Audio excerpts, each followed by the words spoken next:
अंबेडकर जयंती से पहले महू पहुंचे अखिलेश यादव, बोले जब तक बीजेपी सत्ता में रहेगी संविधान पर खतरा। एमपी में कितनी सीटों पर चुनाव लड़ेंगे अखिलेश यादव। चुनाव से पहले मध्य प्रदेश की सरजमीन पर पहुंचे अखिलेश यादव, सीटों के बंटवारे को लेकर कही बड़ी बात। मध्य प्रदेश के इंदौर में भीमराव अंबेडकर की जयंती में शामिल होने आए यूपी के पूर्व मुख्यमंत्री अखिलेश यादव ने बीजेपी सरकार पर जमकर निशाना साधा। अखिलेश यादव ने कहा कि जब तक भारतीय जनता पार्टी सत्ता में रहेगी संविधान को खतरा रहेगा। बाबा साहब के दिए हुए जो अधिकार है उन्हें खतरा रहेगा। समाजवादी पार्टी के राष्ट्रीय अध्यक्ष का कहना है कि देश की जनता बदलाव चाहती है। दरअसल इंदौर से सटे महू में संविधान निर्माता बाबा साहब भीमराव अंबेडकर की जन्मस्थली है, जहां 14 अप्रैल को हर साल उनकी जयंती बड़े ही धूमधाम से मनाई जाती है। हर साल बाबा साहब को मानने वाले लाखों लोग जयंती के अवसर पर यहां आते हैं। साथ ही राजनीतिक पार्टियों के नेता भी समय समय पर अपनी उपस्थिति दर्ज करवाते नजर आते हैं। उसी तरह इस साल भी बाबा साहब को माल्यार्पण कर पुष्प अर्पण करने के लिए प्रदेश के मुख्यमंत्री शिवराज सिंह चौहान, पूर्व मुख्यमंत्री कमलनाथ पहुँचने वाले हैं।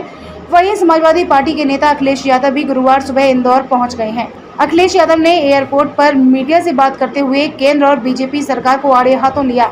जब उनसे पूछा गया कि इंदौर आने पर वह क्या करना चाहते हैं, तो अखिलेश यादव ने कहा कि यही कह सकता हूं कि देश में बदलाव हो और देश की जनता बदलाव चाहती है। मध्य प्रदेश में कितनी सीटों पर समाजवादी पार्टी चुनाव लड़े जाने को लेकर कहा कि सवाल अभी सीटों का या राजनीति का नहीं है। शुक्रवार को संविधान निर्माता भीमराव अंबेडकर जी की जयंती है। उनकी जन्मस्थली महू में जाकर बाबा साहब अंबेडकर को पुष्प अर्पित करने के लिए आया हूं। अखिलेश यादव ने दलितों को लेकर पूछे गए सवाल पर बड़ी बात कहते हुए केंद्र की बीजेपी सरकार पर आरोप लगाया। उन्होंने कहा कि जब तक भारतीय जनता पार्टी सत्ता में रहेगी संविधान को खतरा रहेगा। बाबा साहब के दिए हुए जो अधिकार है उन्हें खतरा रहेगा। वहीं 2003 में प्रदेश के समाजवादी पार्टी की केवल 3 ही सीटें आने पर अखिलेश ने कहा कि अब सीटें बढ़ेंगी। बाबा साहब भीमराव अंबेडकर जयंती के उपलक्ष्य में उनके स्थान पर मैं जा रहा हूँ। अरे पीटीआई देश को और देश के लोगों को जरूरत इस बात की कि देश का लोकतंत्र बचे और संविधान बचे। बाबा साहब भीमराव अंबेडकर जी ने जो रास्ता दिखाया था, जो हम लोगों को अधिकार मिले थे गरीबों को, उन अधिकारों को छीनने का काम भारतीय जनता पार्टी कर रही है। आज का दिन हम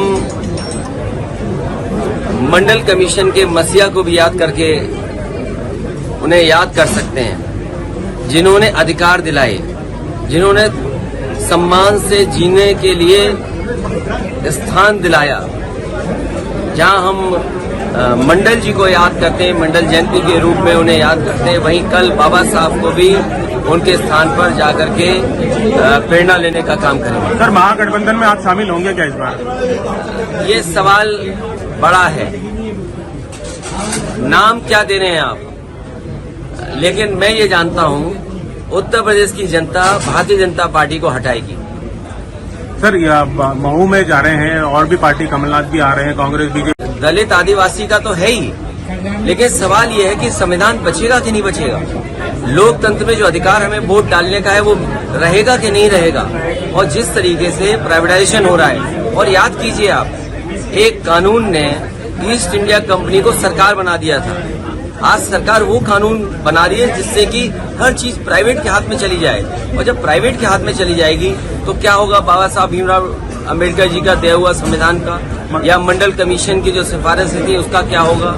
जो मूल भावना मंडल कमीशन की थी उससे हम कितना दूर हो गए। तो जो भारतीय जनता पार्टी एक झूठे सपने दिखा रही है। आज अनएम्प्लॉयमेंट कहाँ है? क्या अनएम्प्लॉयमेंट में बात नहीं होनी चाहिए?